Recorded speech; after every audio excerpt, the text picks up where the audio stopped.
Welcome. My name is Angie Brenner. I'm the City Librarian for Mill Valley. Thank you. So before getting started, I always like to thank the library's wonderful support groups, the Mill Valley Library Foundation and the Friends, that make so many of our programs possible, including tonight's program, and they always provide the free wine bar, which is very popular. Yeah. In 2015, I heard Gloria Steinman speak at an American Library Association conference. She said she hoped the traditional Q&A session would be replaced with an organizing and troublemaking event. Go Gloria. Steinman was advocating that librarians ditch their longstanding commitment to neutrality and start to take sides on important issues. A librarian in the audience questioned Steinman. Libraries were considered safe places in part because they were seen as neutral. How could they abandon that role? Steinman's response was, climate change is real. So we are pleased tonight to co-host tonight's event, and in a couple of weeks, we will be taking a stand again as we celebrate Pride Month, starting with an after-hours event on June 6th, featuring the Queer Chorus of San Francisco. It'll be a great event. Please sign up. We can no longer be neutral on issues like climate change, where disinformation and conspiracies are being presented as equal partners with evidence-based research, and we cannot remain silent when communities and populations are being disenfranchised and their voices are being crushed.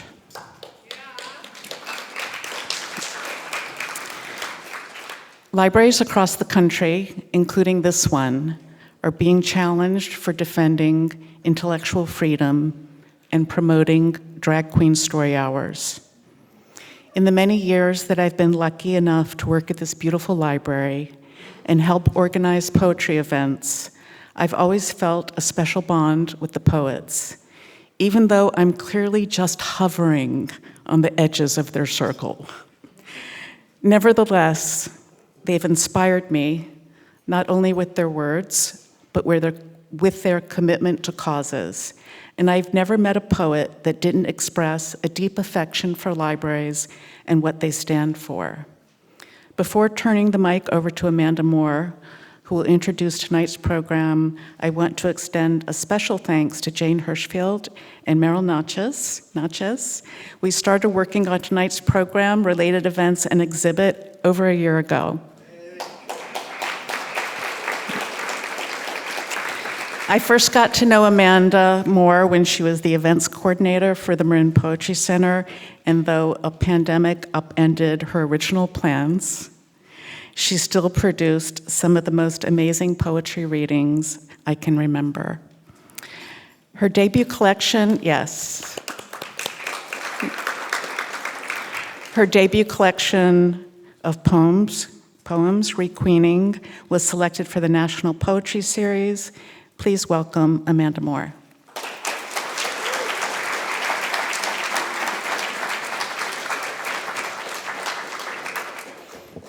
Good evening, everyone, and welcome. Angie already started the thank yous, but we really have to thank the Mill Valley Library and the Marin Poetry Center for bringing us all together tonight and sponsoring such an important event. Angie, as you all have just heard, really brings us together and provides so much programming for us. She does more than hover along the edges of our poetry circle. She supports poetry, she supports inquiry, access to knowledge, and programming that keeps us connected and informed. We are so lucky for her and her amazing team. I'd also like to, I'd like to thank Sandy Cross, who's here. She's chair of the Marin Poetry Center, which is also supporting tonight's program along with the Mill Valley Library. And of course, Meryl Natchez, who's the former board member of Marin Poetry Center, who, as we heard from Angie, helped organize many of the moving pieces of tonight's reading and all of the events this weekend. And mostly I'd like to thank all of you who are just here to gather with us and celebrate the poems and celebrate science, or as Jane Hirshfield puts it so well, we're celebrating observation and imagination, the microscope and the metaphor. It's just lovely. So it's a great pleasure to get to be here to MC and host tonight. It's true I am a poet, but I'm also a high school teacher, which is my chosen career for the last 15 years. When I was a much younger teacher, I would often get frustrated with my students who, in a quest for establishing their individual identity, would make bold proclamations such as, "I'm really just a math and science person, not English or history," or "the humanities are just so subjective. I like objective things like math and science." I would feel affronted and challenged by this siloing of disciplines, frustrated by the divisive black and white distinctions they wanted to make between these approaches of perceiving the world. But I've learned in my many years of teaching that this is pretty typical, part of growing up. And though we may hold these distinctions close while we're first finding our way into ourselves and our relationships, soon enough, with education, with exposure, with reading, with speaking to our friends and our teachers, a person's sense of self starts to unfurl, and that person becomes open to possibility, to knowledge, to seeing the world around themselves more holistically.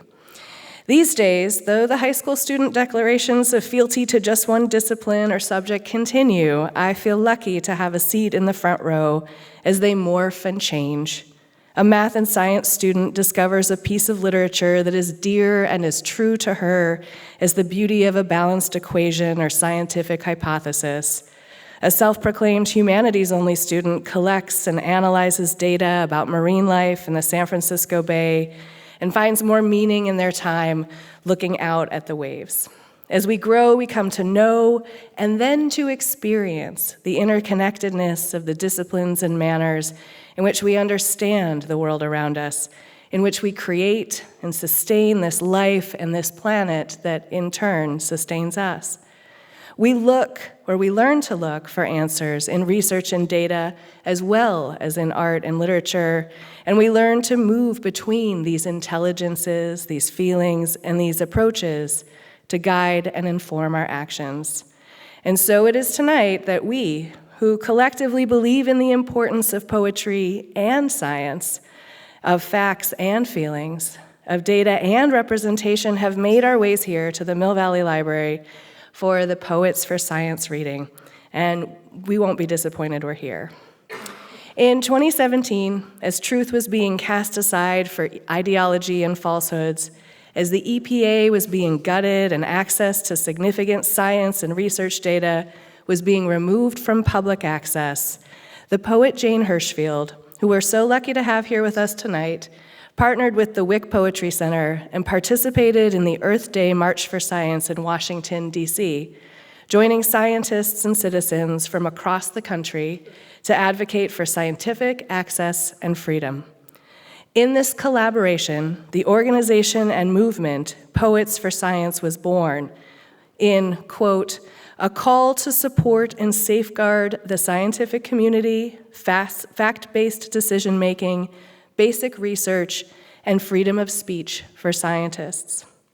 In the years since its founding, through marches, exhibits, events, and readings like this one, the Poets for Science organization has brought its message to schools, universities, conferences, and museums, sharing readings, these amazing human-sized poem banners, a listening wall with archives of poets reading from their banners, and various poem writing exercises that help participants create poetry as a means of discovery and advocacy.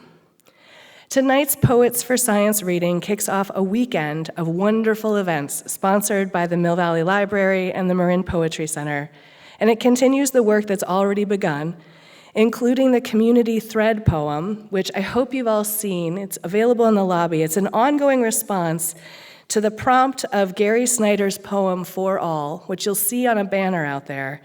And there's a little laptop set up to the right of the bar where you can contribute your own response, and it's an ongoing community thread. You'll see them projected, too, just above the laptop, and we'd love to have all of you participate, either tonight while you're here, stop by the laptop when you're brimming with inspiration, or there's a QR code you can scan and think about it a little more. Angie and I are working on a poem that might take 15 or 20 days to add, but add soon, and let's get that going. We also have these fabulous poem banners that will be on display here at the library through the month of May. Each poem, by the way, was specifically chosen by Jane to demonstrate the connection between poetry and a particular area of science, from the Hubble telescope and MRI machines to childhood cognitive development, biology, ecology, and natural history. But that's not all. Tomorrow, from 10 a.m. to 12 p.m., there'll be a nature walk and workshop here among the redwoods and along the creek. This walk is hosted by poet and educator Emily Lagren, who's here tonight. And it's not too late to register. You'll find more information in these programs, which are very handy and full of information, along with the lineup for the Poets for Science Poetry Crawl, which is happening on Sunday, the 21st. And at the bar, there's actually another flyer with locations and times. These pop-up poetry readings are happening in cafes, galleries, restaurants, and throughout Mill Valley from 2 to 4 on Sunday. And now to tonight's programming. Thank you for all of your patience. We'll hear from 4 poets whose work is propelled by the same curiosity, inquiry, and wonder that also drives the best scientific inquiry. We'll hear first from Meryl Natchez, and then in alphabetical order, Forrest Gander, Kimiko, Hahn, and Jane Hirshfield. You'll find bios for all of these poets in your program, which highlight their many accomplishments on the page and in the world.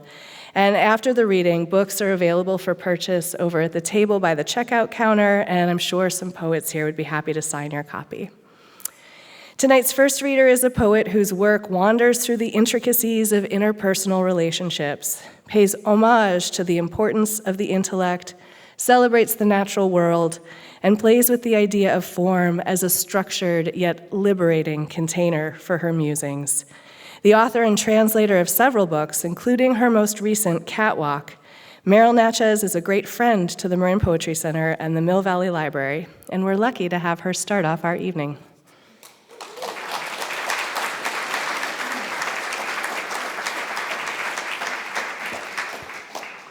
I'm a short person. Wow, what a thrill to be the opening act for these all-stars. It's really such a deep pleasure for me. So thank you, Jane. Thank you, Forrest. And Angie, you would not believe how much work she does, honestly. I've only watched a little of it, but it is phenomenal. So without her, none of this would ever happen. I was wandering around the library reading the wonderful person-sized poem banners, and I noticed that several of them had a theme of how we think about science in our everyday lives. And I wanted to start with a few poems that kind of address that theme. And the first is called 11 Daffodils.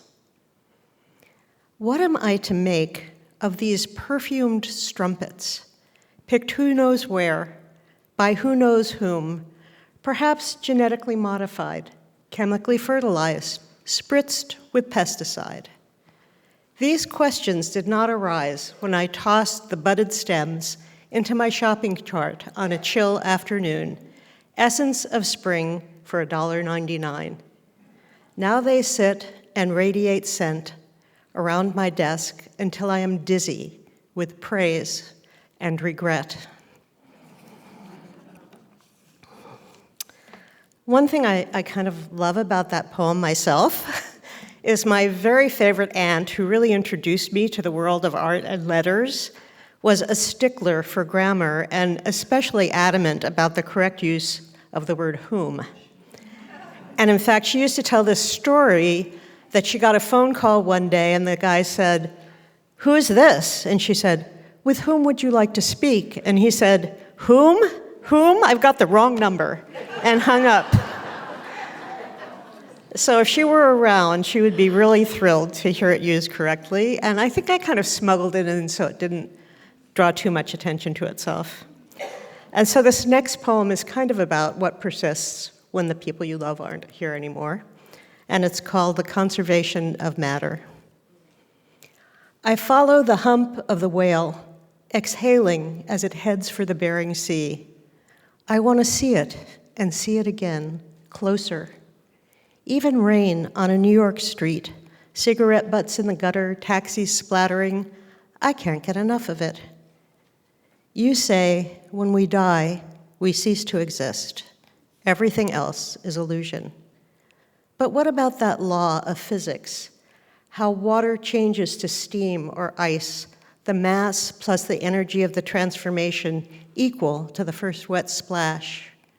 And this hard-won companionship, smelted in a blaze of day after day. Won't our ongoing arguments persist, breeze teasing the branches? The dead look out from their accustomed photos, stopped in time, but not altogether silent, as the last whiff of the whale's breath dissolves into ocean, air.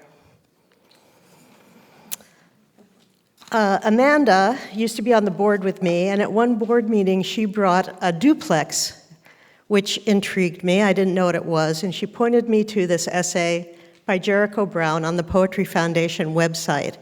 And Jericho took his poems and cut them up into lines of 9 or 11 syllables and made these very beautiful, repetitious, rhyming, braided sonnets.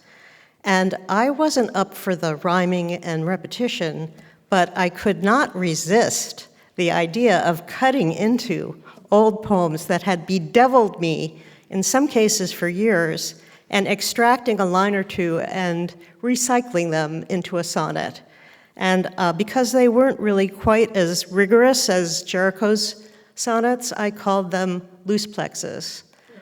And this is a loose plex called Losing Patience. How many years was my path obscured by junk, my ungovernable heart pocked with grievance? Microorganisms effervesce, starting from something simple like milk. Push-up bras, Slim Jims, cheese doodles, endlessly stitching snags in the sky. Remember being crazed with desire? Seeds release in heat, the ground charred clear for them. We talk after dinner, wine glasses refilled, the monks who touched a match to their own doused robes. What I thought was the absolute truth. No, the fluorescent, merciless present. The earth gearing up to shrug us off. These are the stamps on the final envelope. And I need to say that that last line is actually a line from Lou Welsh's wonderful poem, Springtime in the Rockies, Lichen, but I have this gorgeous coppery dish that the fabulous sculptor Ashwini Bhatt gave me, and it ended up in the dish, and it was the right number of syllables, and so I couldn't resist using it, and Lou Welsh is not here to protest. So, then I wanted to do 4 poems about the scientists themselves, who mostly had a pretty hard time of it. And I'll start with this one. It's called Sexing the Pea. Mendel, in his monk's robe, strolled amid hermaphroditic peas, tweezed open each slim flower keel, snipped filament and anther, and shoved the pollen deep into the womb of his pocket. Bending to the female flower parts, not yet sticky, he twisted over stigma, style, and ovary a calico cap to protect the pea's virginity. Stooped above his flowery flock, he touched each trembling pistil with his tiny brush. At harvest, he counted out and tracked 300,000 peas, then did it all again. Not even Darwin read his book. The abbot made a bonfire of his papers. But Mendel lived his sun-blessed days deep in the unembarrassed sex of flower and pea, where he puzzled out genetics before we had the word for gene. And I know a lot of poets in the audience will relate to working in obscurity, but it is the work, really, for Mendel and for us that makes it worthwhile. So after I'd selected 4 poems about poets, I was embarrassed to discover I didn't have a single poem about a female scientist. And so I swapped out one of those for this that at least mentions a female scientist, and it's called In Praise of Research. Here's to the researchers' necks, arched over their microscopes, with the single-mindedness of a horse bent to its oats, hour after year in the chemical room of the lab, decoding the origin of a single family of mosquito that only lives sealed in the London Underground. Or Marie Curie, burning her hands over and over in the beautiful blue-green glow of the radium she extracted before anyone knew it was there or what it could do. Or the scholar holed up in the library carrel, researching the meaning of a semicolon. Quinine, X-rays, meaning itself, how time stretches and light bends, and like horses in traces impelled by the will of our kind, we bend our necks to it, as eager for knowledge as for grain from a loving hand. And then the last 2 for me for tonight were inspired by a wonderful book by Carlo Rovelli called 7 Brief Lessons on Physics that took me from where my science education ended with Newton right up to present-day theories of physics. And he did it mostly by telling the stories of the physicists and scientists who made the discoveries. And it's very beautifully written.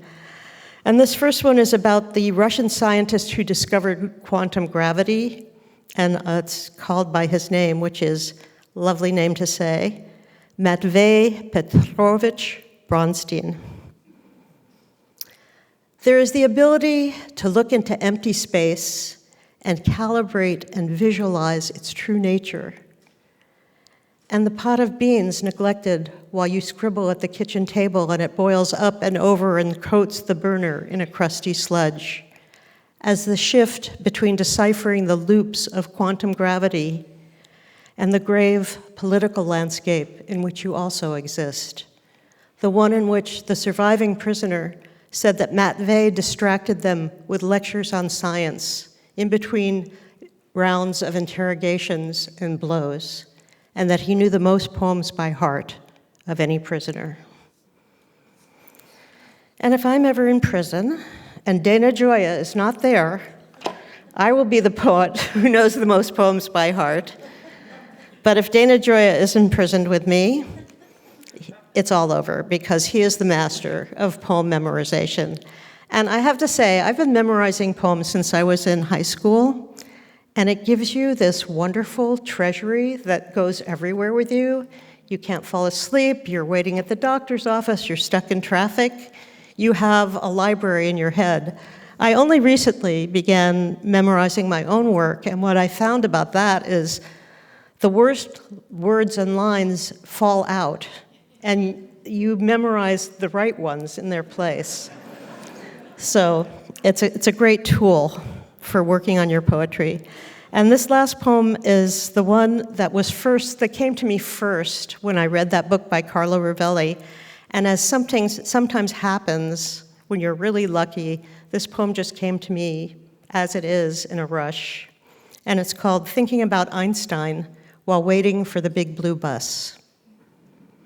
How is it that the light at the corner of Pico and Lincoln that spills so generously over sidewalk, blue metal bus stop chairs, 5 lanes with their cross-stitch of traffic, can be discrete particles distributed across space?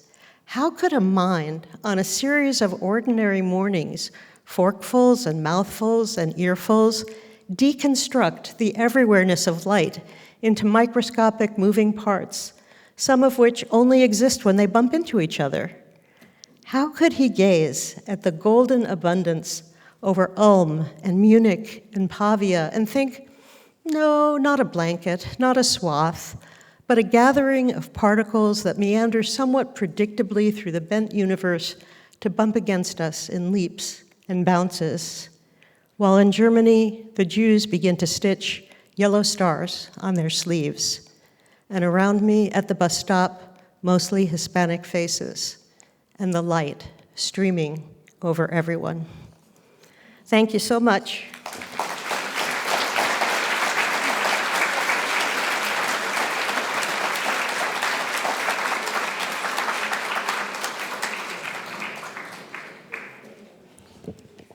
Thank you, Meryl.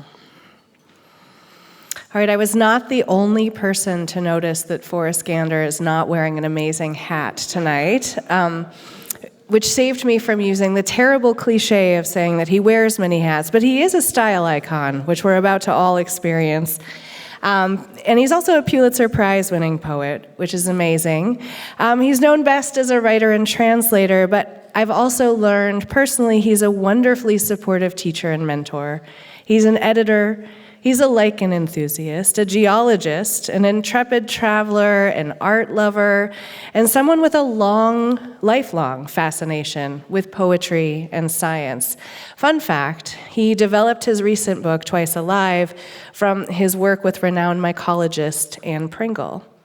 His work shines light in hidden corners of the earth and the psyche, dances across genre and form, and between lyric and narrative. It travels alongside eros and philosophy to investigate the tremors, big and small, that move our various internal and external landscapes. He is a poet deeply in conversation with and in celebration of the world and its inhabitants, animal, vegetable, mineral. You can read so much more about his honors and his books, his awards, and his publications in the program, but for now, just please join me in welcoming Forrest.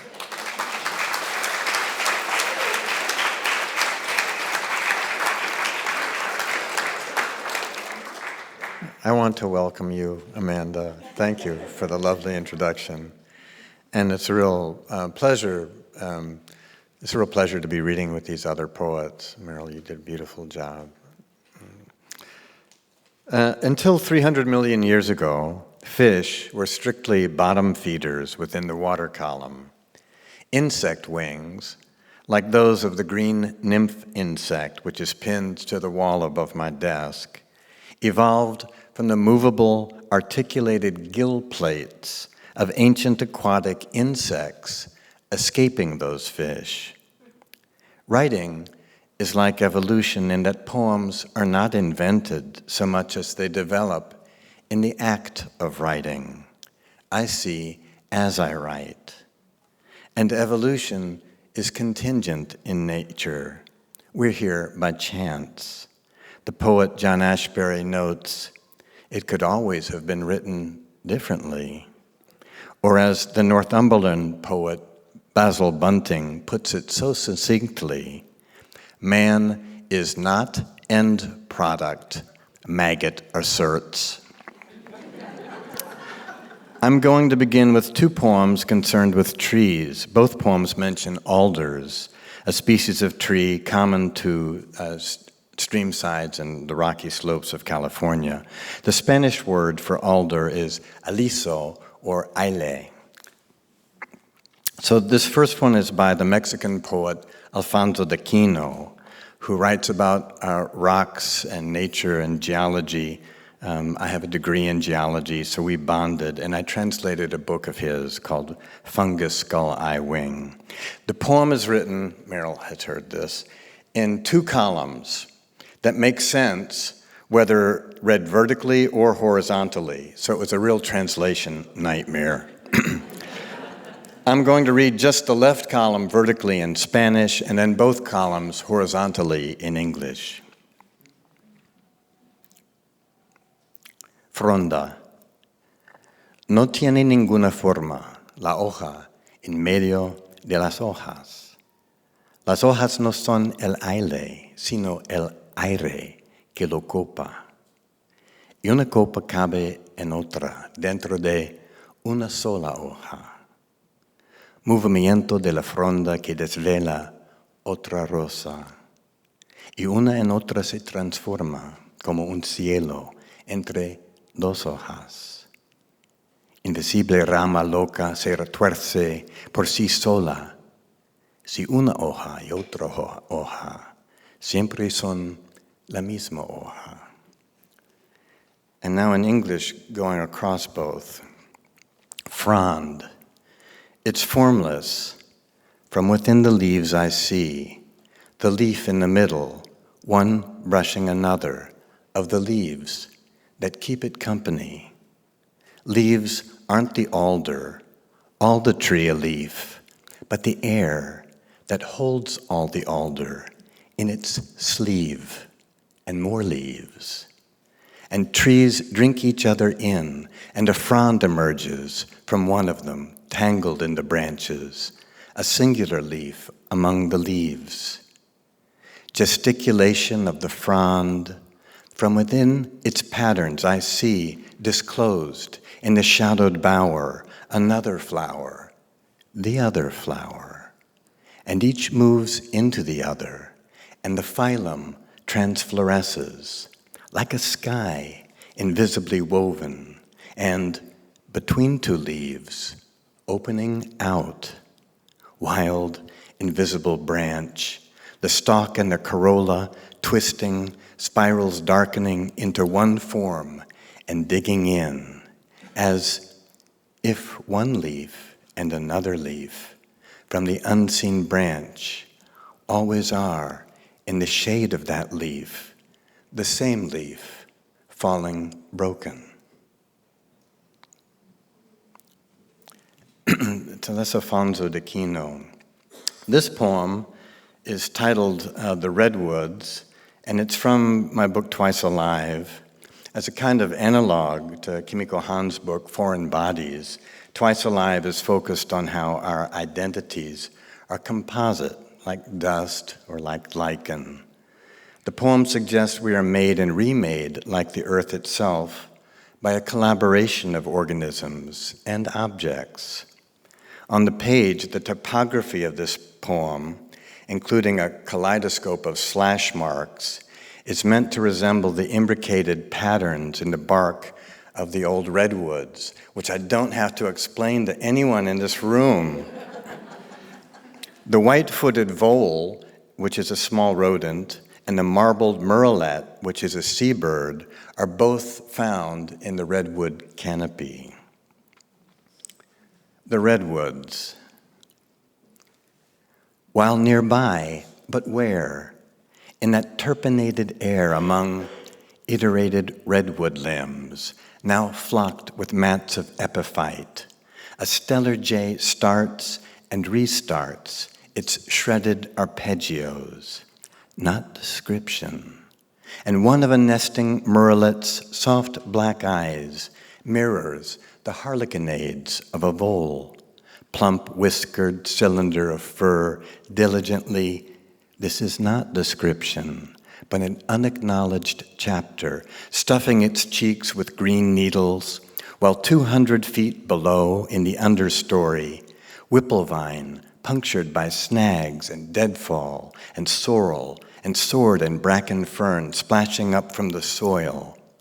Not merely description, but an unacknowledged chapter of our own memoir, rich with tumbling volcanics, andesite mostly, and dacite, and rotting redwood needles that lightly tremble with nematodes, and some spider-like arthropod, who can name?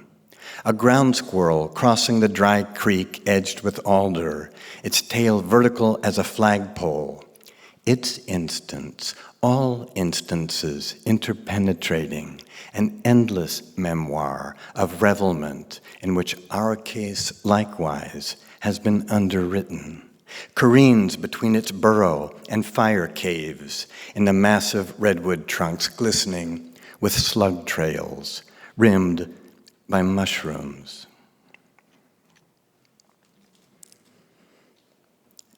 And this is a short poem from an earlier book.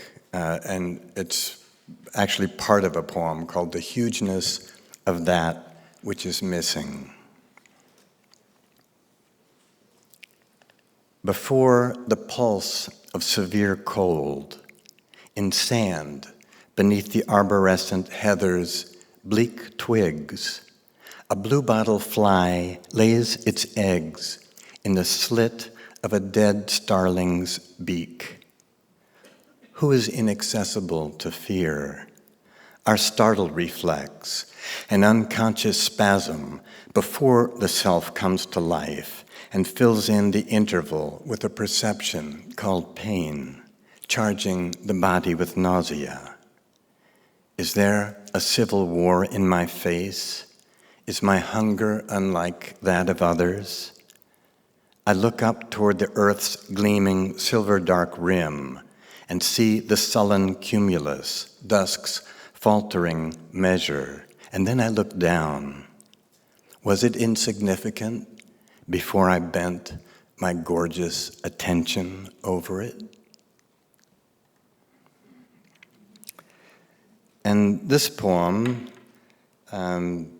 you're the first people to ever hear it. It's from a book that'll be published next year from New Directions, a book called Mojave Ghost. Summer roadrunners patrol the mesquite and brown barrel cacti, snatching grasshoppers out of the air. As you rub the sunblind from your eyes, what to say of the pastel chromaticism of these Mojave sunsets? Here, as everywhere, when you go still, what has disappeared comes forward. Ya me cayó el 20, and you, an earthbound sun, a radiance. When we return to our car parked on the laterite verge of the road, I distract you from noticing the dead bird melted into a gruel, its eyes glazed with clusters of eggs, fly eggs. Only when we reach the edges of experience do we begin to intuit the more than this. Who will contradict me if I say you were and you are? We drive deeper into the desert, arguing about whether it's possible to love without reservations. When we stop for gas in Barstow, where I was born, a boy offers to let you hold the horned toad he is gently stroking in the direction of its spines. And from the same sequence, for Ashwini Bhatt, who I've been teasing and calling Ashwini Throckmorton since we were driving here. But here, you said, at the time of our intrusion, you said this zone here is not one of the earth's sentences, but an overdub of stutters here where we're walking on this slumbering crack, a complex, you said, of tensions right here, and you bent and touched your finger to the warm ant-fenestrated dirt while I surveyed the hairpin turn in the arroyo beside us, and then you stood and brought your finger to my lips. You said, here, and you watched me as the taste, part you, part earth, brought a change to my face. We've been walking a lot of the San Andreas Fault for the last year and a half. And she's been making sculptures based from it, and I've been writing poems. Also from the same sequence, and then I'll finish out. An olivine moon, the sum of what he knows of her is balanced on what he doesn't know. Came home early and caught her singing in the shower. His insides stirred, as though for lunch he'd eaten sardines and a parrot. The covenant and affirmation of being his beloved's beloved. But the true explanation of an intimacy is the duration of that intimacy. Like an evening coming alive with fireflies, he feels himself pulsing from vivid amber to green. So I'm going to finish with this little sequence, and it begins with a little preface from Twice Alive. What we all learned in probably high school about lichen, that it's an indicator species for pollution, that it's the synergistic alliance of a fungus and an algae or a cyanobacteria, is true, but it's really simplified. With lichen, the original organisms are changed utterly in their compact. They can't return to what they were. And according to Anne Pringle, one of the leading contemporary mycologists Amanda mentioned, with whom I had the lucky opportunity to collaborate, it may be that lichen do not, given sufficient nutrients, age. Anne and other biologists are saying that our sense of the inevitability of death may be determined by our mammalian orientation. Perhaps some forms of life have theoretical immortality. The thought of two things that merge, mutually altering each other, two things that intermingled and interactive become one thing that does not age, brings me to think of the nature of intimacy. Isn't it often in our most intimate relations that we come to realize our identity, all identity, is combinatory?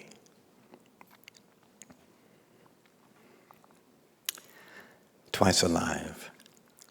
Mycobiont, just beginning to enwrap photobiont, each to become something else, its own life and a contested mutuality. Twice alive, algal cells swaddled in clusters. You take a three-lensed jeweler's loupe to inspect the holdfast of the umbilicate lichen, then the rock tripe lichen, then the irenic amanita mushroom swarming with a kind of mite that has no anus, then the delicious chanterelles called trumpets of death. Supreme parsimony in drought lets lichen live on sporadic events of dew and fog, a velvety tomentum and a wet thallus. I crush oak moss between finger and thumb for its sweet perfume persistent on your skin when I touch your throat, so slow to evaporate, the memory of seeing sunburst lichen on the sandstone cliff. Maculas of light fallen weightless from pores in the canopy, our senses part of the wheeling life around us, and through an undergrowth stoked with the unseen go the reverberations of our steps. As we hike upward, mist holds the butterscotch taste of Jeffrey pine to the air until we reach a serpentine barren, redbud lilac and open sky, a crust of frost on low-lying clumps of manzanita. At Redwood Creek, two tandem runners cross a wooden bridge over the stream ahead of us, the raspy chick-chick-chick of a scrub jay. Cardiac Hill's granite boulders appear freshly sheared. Look, you say, I can see the Farallon Islands there, to the south, over those long-backed hills, one behind another, a crow honks. The frass of caterpillars tinkles onto beds of dry leaves under the oaks, where a hawk alights with its retinue of raging crows. We are prey to the ache of not knowing what will be revealed as the world lunges forward to introduce itself. Clusters of tiny green dots, bitter oyster, line the black stick held in your hand, weak trees leaning into us as if we were part of the wet dark that sustains their roots under dead leaves in that armillaria. But in the inseparable genetic mosaic of their thin root filaments, the identity of any singular species blurs among interactive populations. Twice alive. The hum of some large insect immolmanning around our heads calls to mind, you tell me, the low drone of a Buddhist chant. But now we really hear chanting we can't decode. Don't be so rational. A congregate speech from the red trembling sprigs of vascular language prior to our breathed language, corporeal, chemical, drawing our sound into its harmonic, tuning us to what we've not yet seen, the surround calling us, theoryless, toward an inference of horizontal connections, there at ground level, an incantation independent of us, but detectable, consummate, always resistant to us, but inciting our recognition of what it might mean to be here, among others, human and not, here, home, where ours is another of the small voices taking us over ourselves, into the nothing between, the out of sight of ourselves, a litany from spore-bearing mouths as hi-fis stretch their long necks and open their throats, opening a link between systems, a supersaturation of syntax, an arousal, even as slow, rolling walls of high-decibel sonar blow out the ears of whales, and fires burn uncontrolled, and slurry pits leak into the creek, etc., femicides, war, righteous insistence, and still, the lived sensation fits into the living sensorium. Can't you hear? Don't be so rational. The world inhale. Hear the call from elsewhere, which is just where we are. No, even closer, inside us, inside the blood pulse of our bodies, the bristle of our mosses, the embrace and exhale. Thank you.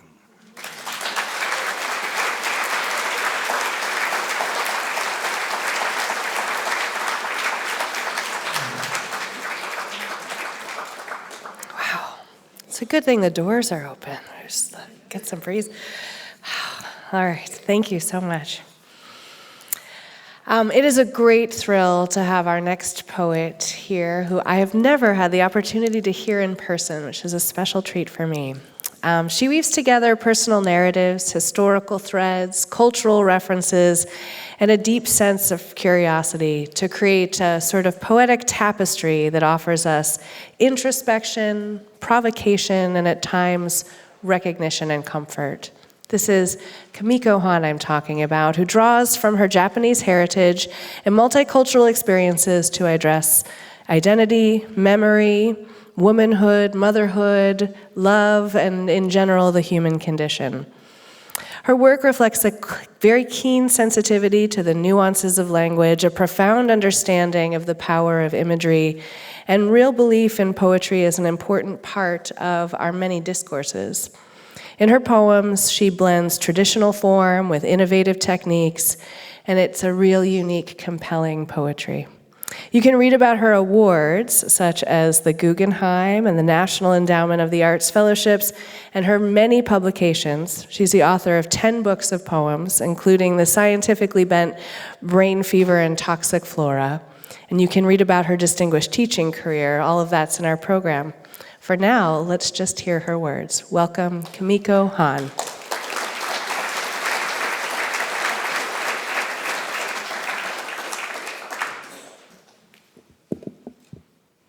Thank you so much, and thank you for your poetry, and I'm so thrilled to be here. All these trees, oh, gorgeous.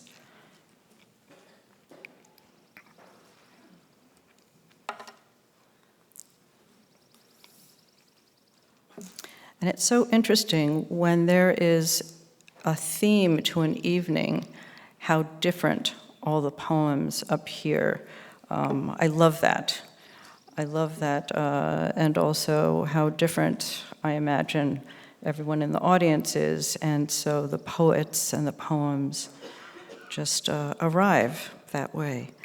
I've been called a bit of a magpie because whatever sort of crosses my path, I'll pick up to make a nest of poetry. Right, so it could be pneumoconiosis, black lung disease, or Japanese dance, or various kinds of cannibal little insect cannibals and so forth. Anyway, I'm going to read first a poem from Toxic Flora. The poems in Toxic Flora are almost all, the writing prompt for me were articles from the science section of the New York Times. The search for names.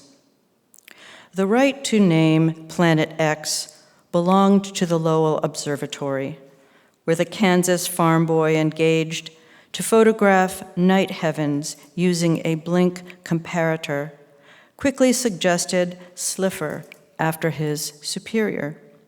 The widow, Constance Lowell, suggested Zeus, Lowell, and Constance.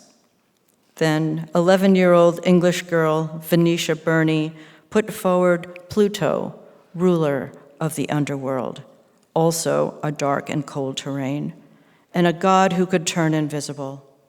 She was eating breakfast with her grandfather, Falconer Madden, when he read about the search in the dailies. Lucky girl, fortunate planet, exultant netherworld.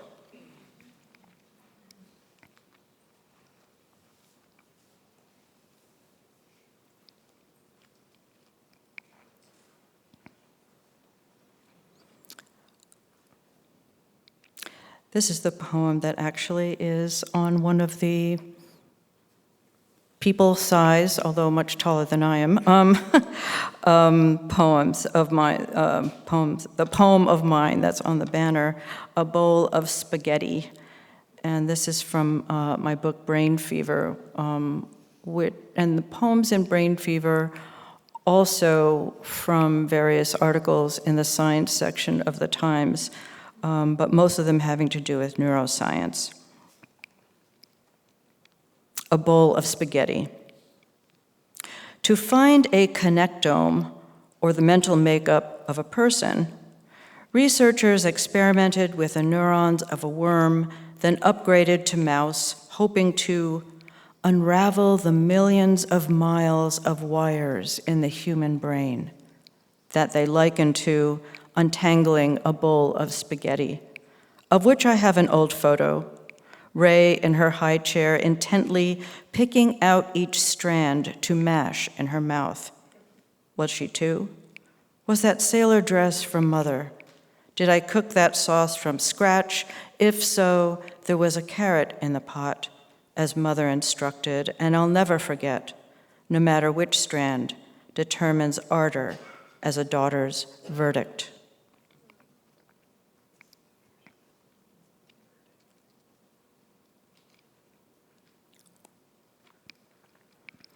I'm going to read one very long poem that may in fact take up the rest of my time. And it is about a woman scientist, so good.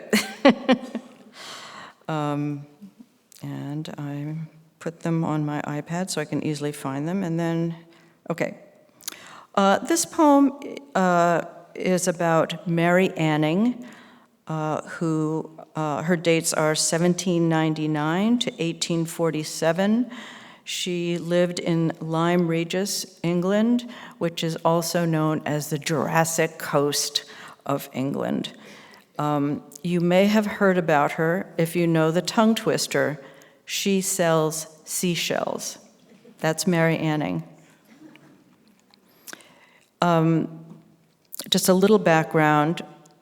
She grew up in very poor circumstances. Her father was a carpenter, and to make a little extra money, he would go out, and then eventually he brought the children with him to go dig up fossils and sell to tourists. She sells seashells, considering the life of Mary Anning. When a high tide withdraws, a shell burrows down with its foot, and should that muck harden, the razor, say, may petrify over millennia. Such demise may be a little girl's good fortune, especially in 1811. If only I believed in talismans, especially in regard to my dragonfly, possessed by stone for eons. To make ends meet, Mary climbed a local cliff with tools to pry out spirals, snake stones, she'd sell to neighbors convinced of their charming powers. Mary was named after her departed sister, who'd tossed sawdust on the kitchen hearth, inspiring flames to her bib and burning her to bits. Me, I was instructed to so fear a match. When the lesson came to strike one, I twisted, shrieked, and wept. But the penniless Annings scraped by against the raw ocean air. The vertebraries, sea lilies, scuttle, and thunderstones had lodged in strata for millennia above the English Channel and below the Annings' dark, dank cottage. By the Sawmill River, my own parents stratified seeds in their garden, though weeds disallowed them to seek the light of day, ever. Miss She sells seashells on the seashore, after a furious storm, found a flying dragon in the Lyme Regis sediment. Often gone all day alone, turbulence was her best companion, revealing where to look for bones. I found an egg dyed yellow and green. I found my mother when she'd die, when she'd hide. I did not find an almond's horn. I did find a piece of matzah beneath a tablecloth. And I found my mother dead, to which a cousin asked, "What does that mean, to find someone dead? Lackluster? Uncaring? Without a mirror for her little girl?" Bleeding tooth and pelican foot, Venus comb murex, keyhole limpet, a hobby for some. For the Annings bought bread, maybe mutton, maybe the Dissenter's theological magazine.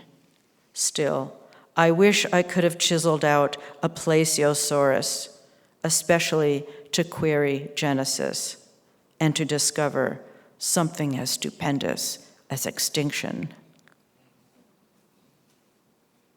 After a common storm, Mr. Anning fell from a ledge, suffering till he died. Mary's dog similarly perished just feet from where she stood. I wouldn't want to pry over the swirling coast that cost so much. Mary didn't possess any such choice and faced rude currents to stay afloat. And these are quotes. They say Miss Anning attends Colonel Birch. These men of learning have sucked her brains. Richard Dinosaur Owen rarely stooped to dirty his hands in the field. Coprolite, fossilized feces, finely illustrated. Mary untangled seaweed from the dead woman's hair. To Darwin's professor, she wrote, "The find looks like a skeleton with the head like a pair of scissors, analogous to nothing."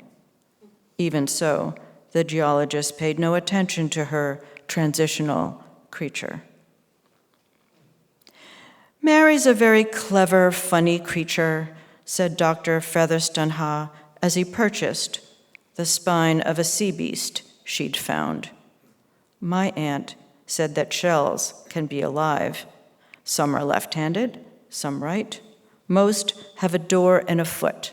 Very funny," I thought, determined next holiday to search high and low. King Frederick visited the Annings Fossil Depot to purchase an ichthyosaur, the crocodile with flippers, the undulating fish lizard.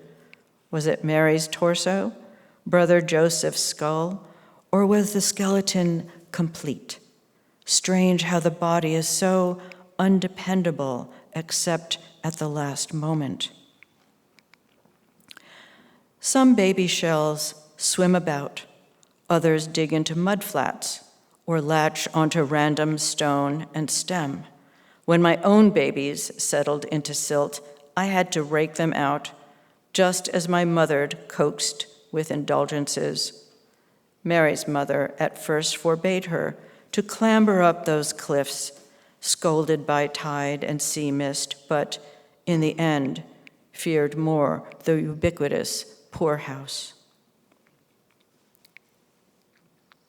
Some shells have eyes.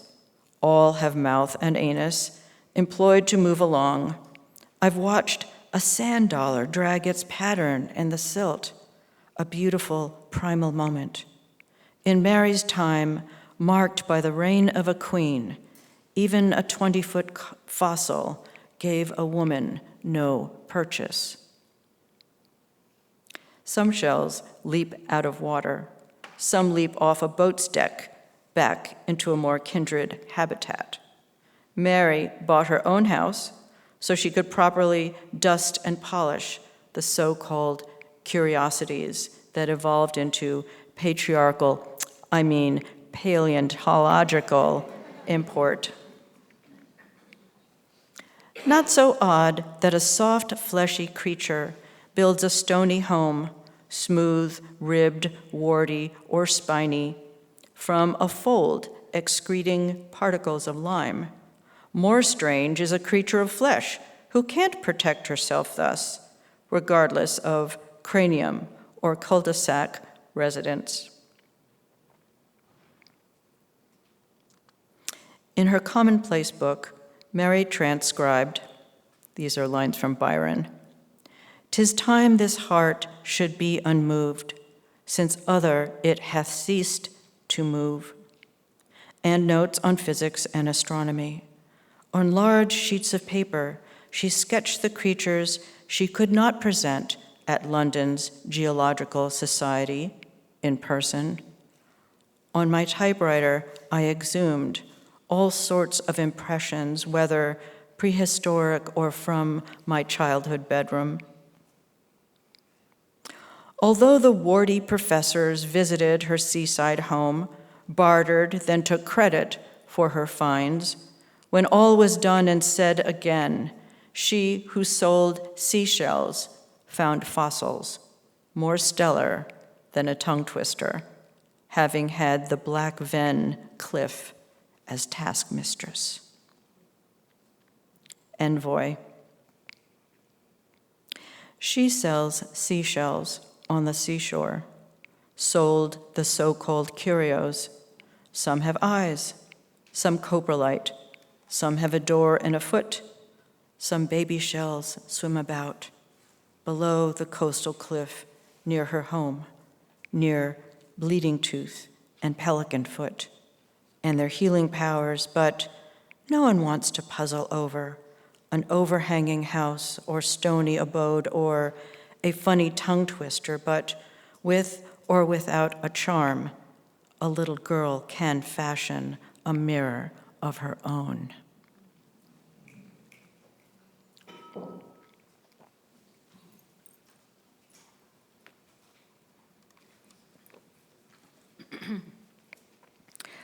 I'll read a few poems to close up. And again, there are a lot of you here. Thank you so much for coming to hear poetry and poets who love and adore science and the language of science. That's actually how I become interested in writing about something, is the language. I can feel the language in my mouth. It's like textured, and especially the language of science is so exotic to me. Not a very good science student.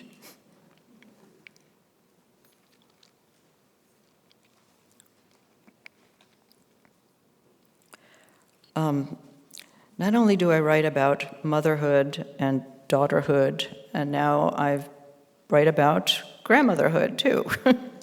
So I learned about the Crown of Thorns sea star from my little then 4-year-old granddaughter. So this was written after having a very serious conversation with her. The toxicologist at home. I lurch from thing to literal thing, with more curiosity than patience, to accost what cannot be seen, neither incensed nor senseless.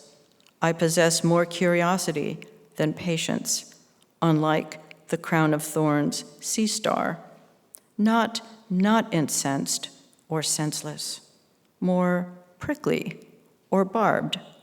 Unlike the crown of thorns sea star, I do not possess deadly spikes.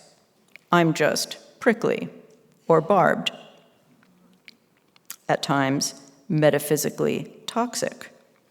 Alas, I do not possess deadly spikes. I do not turn myself inside out. At times, metaphysically toxic. I long to be a crown of thorns sea star. I literally lurch from thing to thing, so I don't turn myself inside out. To accost what can be seen, I belong to a crown of thorns sea star. And I'll end with a couple of very short poems. And these are, I was inspired to read them because you read your Jericho Brown loose plexus. I love that. Another poet, Terrence Hayes, invented a form called the golden shovel. And it's a long explanation, but you have to take a line or a whole poem and run that down as the last word of every line of your own poem. So I decided if I wanted to do this, it better be a short poem. So I went to haiku, translated by my friend Hiroaki Sato. And so I'll read two of these. First, I'll read my golden shovel, and then I'll read the haiku. Inside my body, after Tada Chimako. Though unseeable, we assume the inside. Tissue, blood, and bone appear in my mind, the piss and shit before the body evacuates. But also lodged is one's death in some form, unless expiring is random, like my mother's, a crashing metal against metal, her soft self crushed on that wintry parkway. Did the paramedic notice her wart? Haiku by Tada Chimako. Inside my body, death is a soft, wintry wart. And this last poem. The whale already, after Yosa Buson. What is endangered, the rest of us ignore. The whale, loved by children and cartoonists, already dwindles. Bycatch has taken them. The tiny creatures they consume haven't got a chance to outlast the warming. A way to safeguard whales is to deny ourselves the car and its exhaust. The moon sees us at all cost, alone. Haiku by Yosa Buson. The whale already taken got away, the moon alone. Thank you very much.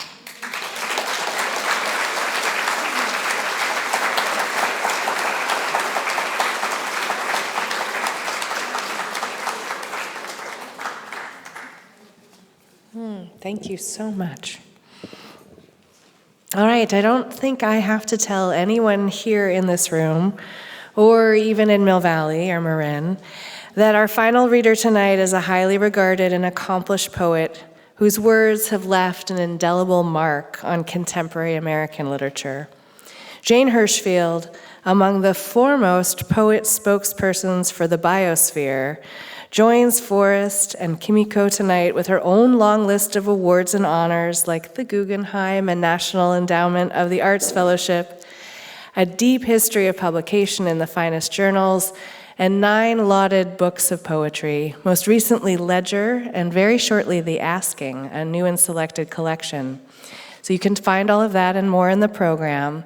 But what I want to say is that Jane is an advocate, one who speaks on behalf of those entities and beings and truths that do not have the language or her language.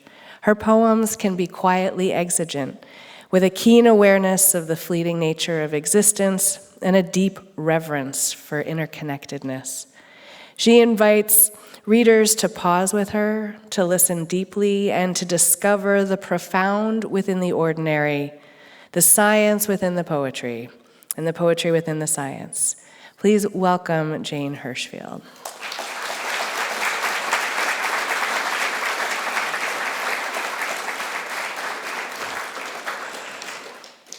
Thank you. Library fellow readers, fabulous poems, each of you. The support of this community, I am so moved and so excited to be here, not least because this project actually began long before a year ago to be here. In some ways, Poets for Science was almost conceived out of an event at this library. So I'm going to just tell you how it got to be born and why my debt is so large. On the 5th day of the prior presidential administration, the White House took down from its website all information about climate change and ordered all scientists who worked for the federal government to be silent. And they couldn't talk about their research unless they were given approval by the political heads above them. Many of my closest friends are research scientists, and I took this rather personally. And by the end of the day, I wrote the poem behind my shoulder here. And I sent it to a few scientist friends, and they sent it to a few other scientist friends, and I started getting notes back from all over the country. And then I came here and did a reading with Robert Pinsky, co-sponsored by the Poetry Society of America. Alice Quinn, the then director, came, and at the dinner after the reading, I had an idea because the March for Science had been announced. And for me, the most frightening words in the world are, I had an idea. But at the dinner, I mentioned that I wondered if the March for Science in D.C. if there might be a reason to bring poems to it. And everybody at the table was very enthusiastic. And thought this was a fabulous idea and that I should propose it. And then when I said, but I don't know how to do things, I've never made a poster, Meryl kindly said, I can help you. Now, in the end, she didn't have to, but it was the combination of the enthusiasm of the people at that table and the I can help you because I really knew I needed help that led to my going on the website, the volunteer tab, where you say, I'll pick up litter after the march. And I typed in, if you'd like some poetry at the march, I have these ideas. And I wrote down 7 ideas, and they came back and said, we'd like 6 of them. They did not, for some reason, want me to walk in the march with a donkey with basket panniers of science poems on either side, handing them out. But everything else they said yes to. So I thought I really had to read you the poem that began it all, even though you could read it over my shoulder yourself.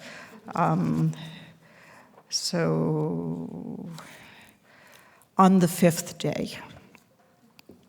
On the 5th day, the scientists who studied the rivers were forbidden to speak or to study the rivers.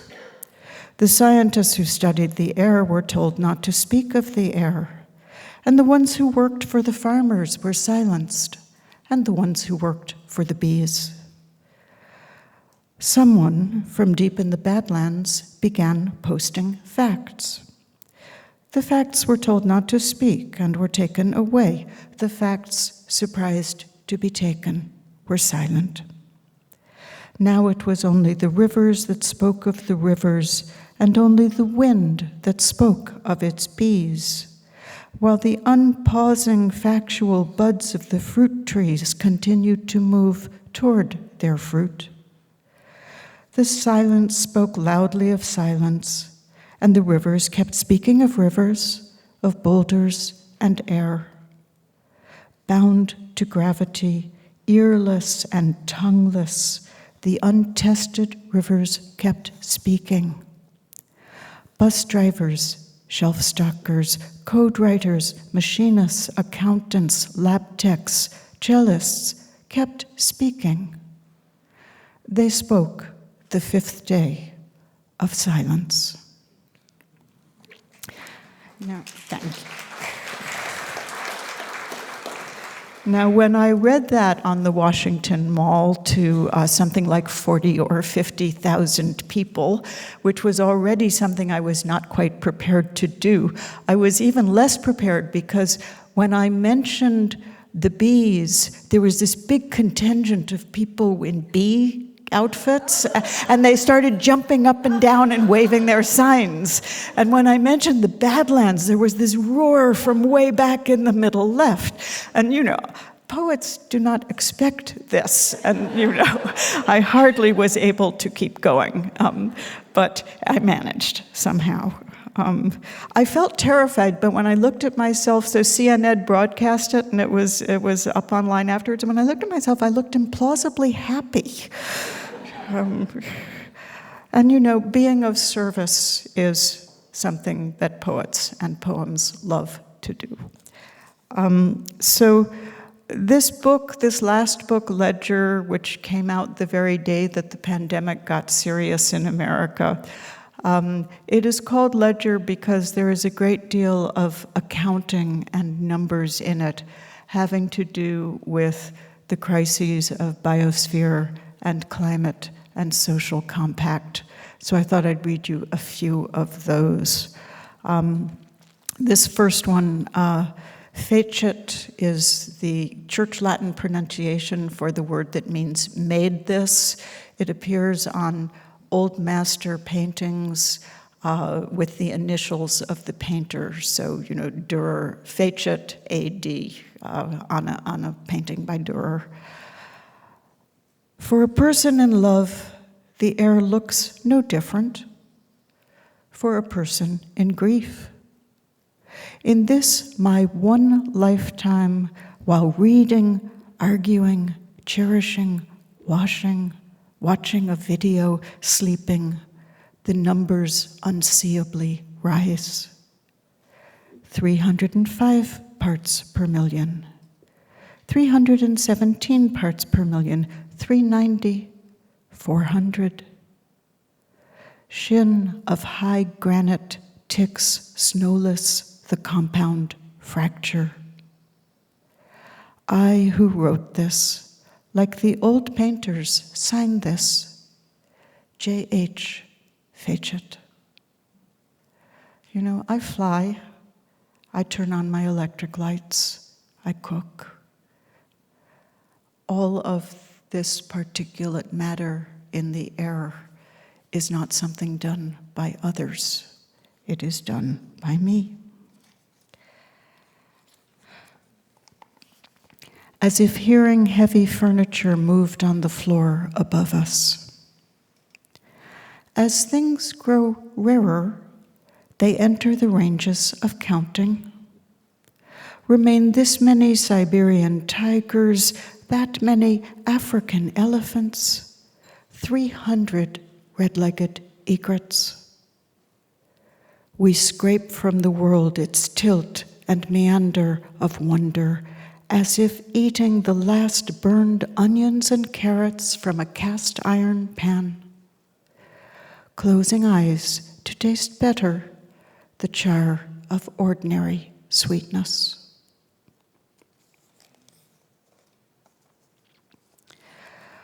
Let's see, I think I'll skip this next poem. because I think I read it not too long ago at the Marin Poetry Center celebration, even though most of you weren't at that, some of you were. This is a small poem that comes from a very famous short essay by the biologist Haldane, which the title is in the first line, but it's an essay on being the right size. And so the fact that he made it a very short essay seems very appropriate to what he is talking about in it, which is things like why elephants need to be elephants and ants need to be ants. Ant's nest. On being the right size, Haldane's short essay is titled, "An ant's nest can be found at the top of a redwood. No bird that weighs less than, no insect more than, the minimum mass for a whale, for a language, an ice cap. In a human-sized room, someone is setting a human-sized table with yellow napkins. Someone is calling her children to come in from a day whose losses as yet remain child-sized."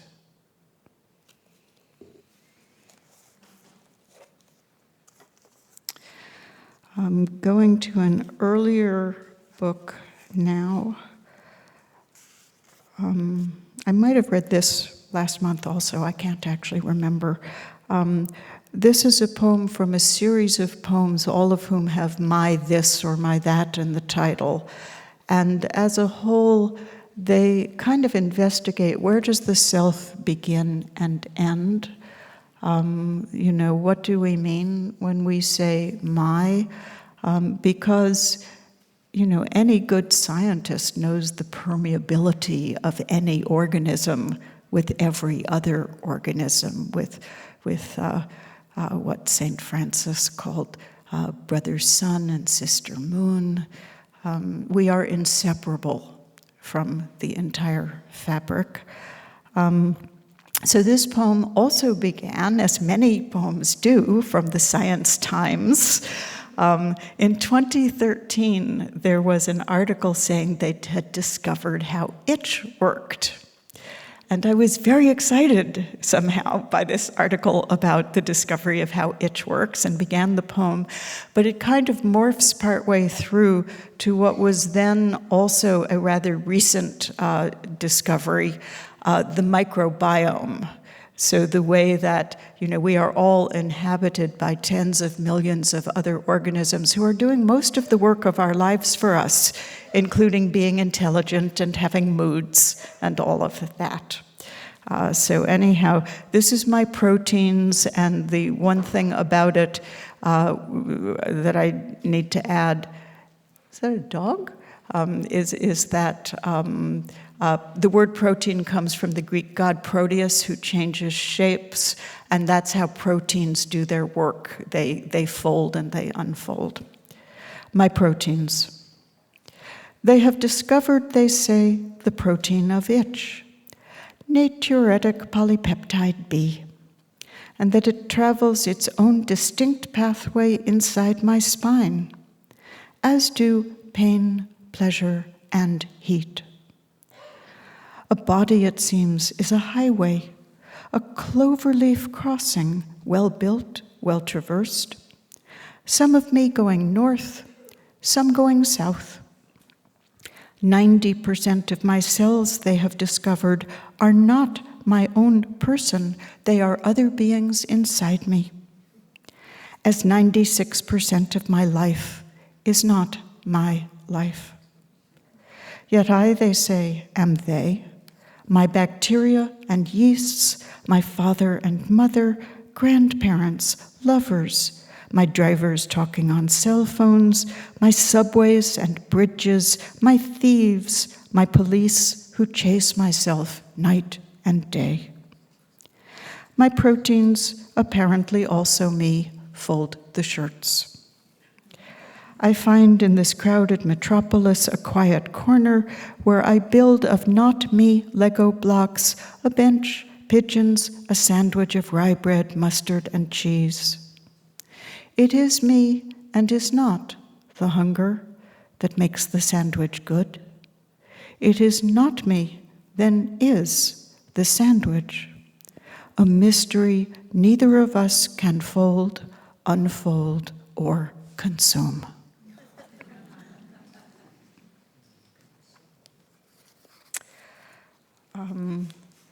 This next poem came from not the New York Times, but something that, many of us were fascinated about, just the language of it as well as the phenomenon of it from when people first began speaking about it.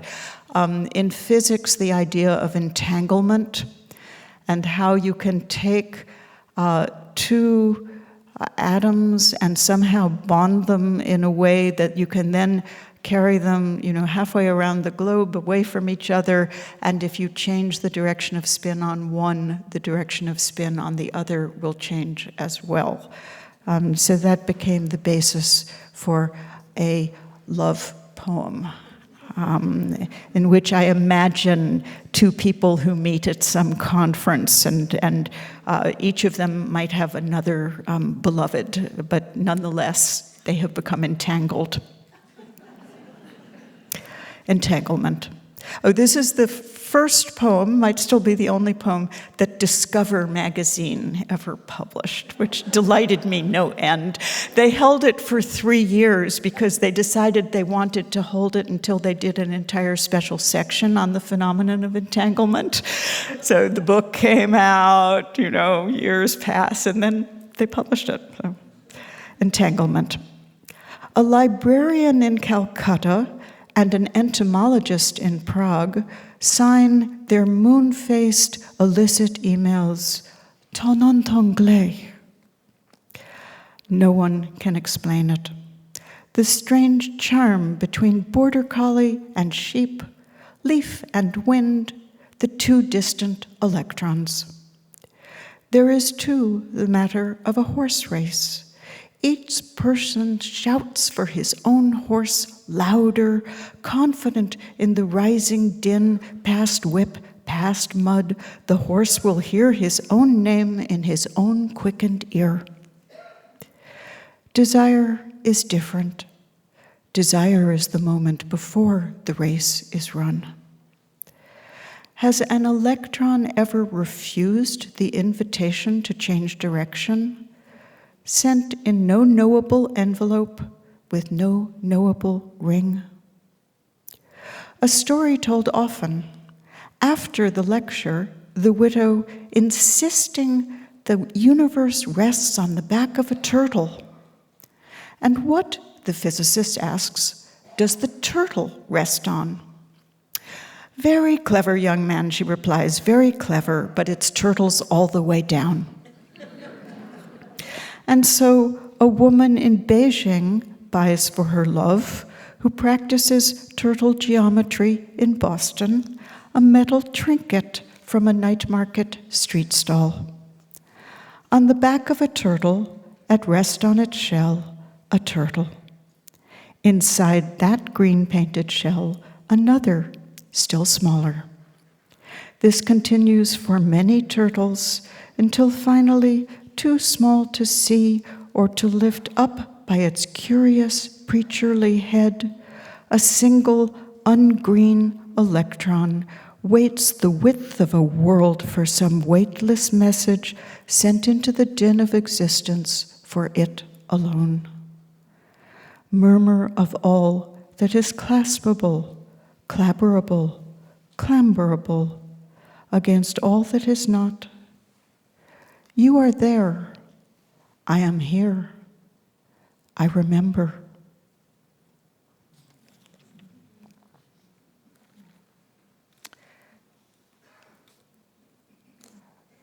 So this poem goes back to 2004, and It got made in reverse of the usual order. I read a story in the Hughes History of Australia, and I thought it was a wonderful story, and I knew there was a poem in it, but I had to figure out what to attach it to, because it's not a poem if it's just a repeated story. There has to be, like the gap between two parts of a spark plug for those of us who remember cars that had spark plugs. And I went around for, I don't know, a week or 10 days going, what is it? What should I attach it to? And then the penny dropped and I thought, global warming. So, global warming. When his ship first came to Australia, Cook wrote, the natives continued fishing without looking up, unable, it seems, to hear to fear what was too large to be comprehended. So I had been then, as I am now still, utterly baffled by anyone who thinks global warming is even possible, let alone the fact that it's all around us and completely visible. How could anyone deny it? And this story about the natives who couldn't fear something so unknown to them, so large that it couldn't be comprehended, it gave me some sympathy for people who blind themselves to such a terrifying truth. Another very short poem, I love very short poems. Tool use in animals. For a long time it was thought the birds were warning, panther, panther. Then someone understood. The birds were scavengers. The cry was, human, human. Come on, come kill the tasty human being.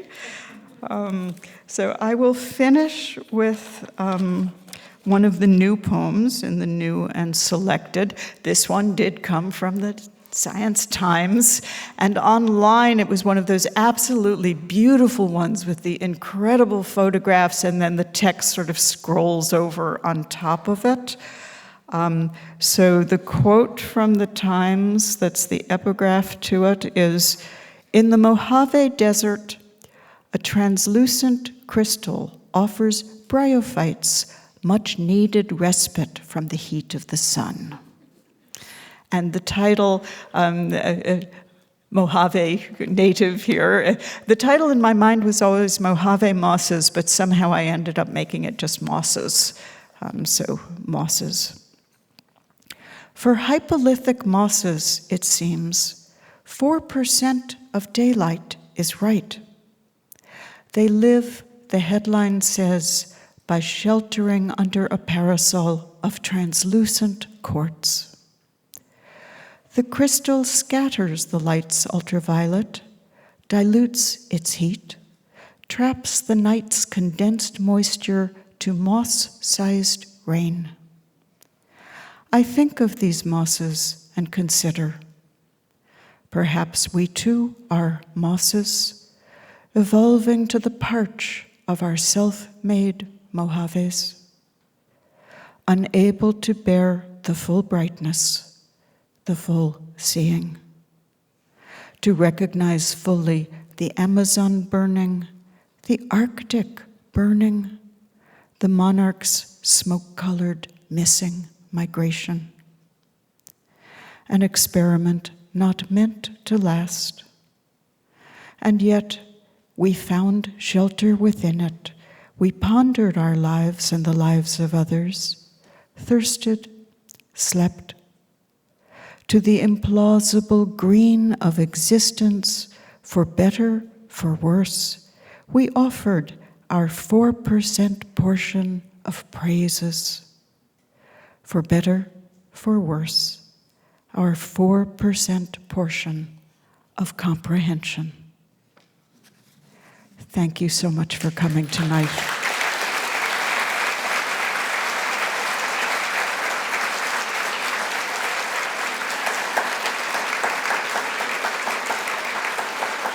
for the other poets, for Angie, for Amanda. One more. Thank you.